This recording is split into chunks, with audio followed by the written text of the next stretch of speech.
একদিকে রাজ্যের ছবি দেখলেন তো, কর্মসংস্থান নেই, তাই ভিন রাজ্যে পাড়ি দিতে হচ্ছে। কর্মসংস্থান হবে কি করে? বাংলাদেশিরা তো এখানে ঘাঁটি গেড়ে বসেছে। ভোটার তালিকায় তাই ভুরি ভুরি বাংলাদেশিদের নাম। ভুয়ো নথিতে ভোটার কার্ড তৈরি করা হচ্ছে। আবারও সেই বাগদা। ভারতীয়কে বাবা দেখিয়ে ভোটার লিস্টে নাম তুলেছিল বাংলাদেশি এক যুবক। তৃণমূলের বিরুদ্ধে মদতের অভিযোগে সরব হয়েছে এবার বিজেপি। বারবার ভোটার লিস্ট বিতর্কে সেই বাগদার নাম।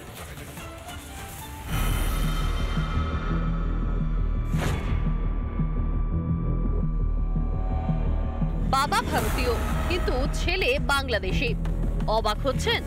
এমনই ছবি দেখা গিয়েছে উত্তর 24 পরগনার বাগদায়।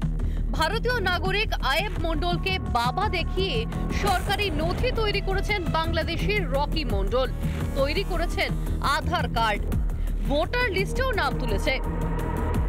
আমার শ্বশুর নাম আয়েব মণ্ডল, রকি মণ্ডল। কি করেছে? ভোট বানিয়েছে, আমরা তো জানি না। হ্যাঁ, বাংলাদেশ থেকে এসেছিল রকি। হ্যাঁ, যে মাঝে সাঝে আমার শ্বশুর ওখানে আসতো, ওই বাড়িতে আসতো, এই জানতে বাস, এইটুকু নাই, তাছাড়া আর কিছু জানি না। প্রথমে অনুপ্রবেশ, তারপর সুযোগ বুঝে ভোটার তালিকায় নাম তুলে ফেলা। স্থানীয় তৃণমূল নেতাদের মদতেই সব হয়েছে বলে অভিযোগ। দেখুন, রকি মণ্ডল নামে একজন ব্যক্তি যে বাংলাদেশ থেকে এসছে, এখানে এসে আয়ব মণ্ডল নামে একজন ব্যক্তিকে বাবা বানিয়ে এখানে সমস্ত ডকুমেন্টস বানিয়েছে। সে একজন অনুপ্রবেশকারী এখানের। সে এখানে এসে ভুয়োভাবে এই সমস্ত ডকুমেন্টসগুলো বানিয়েছে। লোকাল তৃণমূলের যারা নেতৃত্বরা আছে, তারা বিপুল পয়সার বিনিময়ে এদেরকে, এই বাংলাদেশি লোকজনকে ভোট ব্যাংক হিসাবে ব্যবহার করার জন্য এখানে তাদের ডকুমেন্টস বানিয়ে দিচ্ছে। বিজেপি তো অনেক কথাই বলছে, বাংলার মানুষ অনেক কিছুই শুনছে।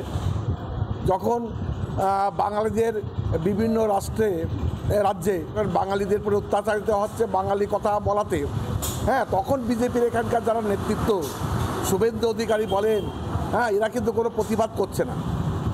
অথচ কে কোথায় কোথায় ভোট করেছে, কাকে বাবা সাজিয়ে করেছে, সেটা তো তৃণমূল নেতাদের দেখার কথা নয়। দিন কয়েক আগে দেখা যায় বাগদায় ভোটার লিস্টে নাম রয়েছে বাংলাদেশের বিএনপি নেতার। ভারতীয় শাশুড়িকে মা দেখিয়ে ভোটার কার্ড তৈরি করেছিল বিএনপি নেতা রেজাউল। এই নিয়ে ক্যামেরার সামনে তার স্ত্রী বিস্ফোরক দাবি করেন। তার যে হাজার হাজার বাংলাদেশি আছে তাদেরকে হবে, তবে প্রত্যেক গ্রামে আছে। বাংলাদেশি অনুপ্রবেশকারীকে আশ্রয় দেওয়ার কারণে শেরফুলকে গ্রেফতার করে পুলিশ।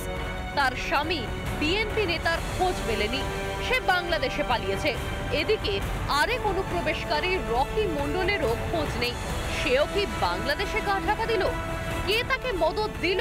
বাংলায় নাকি মাননীয়ার অনুপ্রেরণা ছাড়া কিছুই হয় না। বাগদার ভুরি ভুরি ভুয়ো ভোটারের পিছনেও কি তারই অনুপ্রেরণা?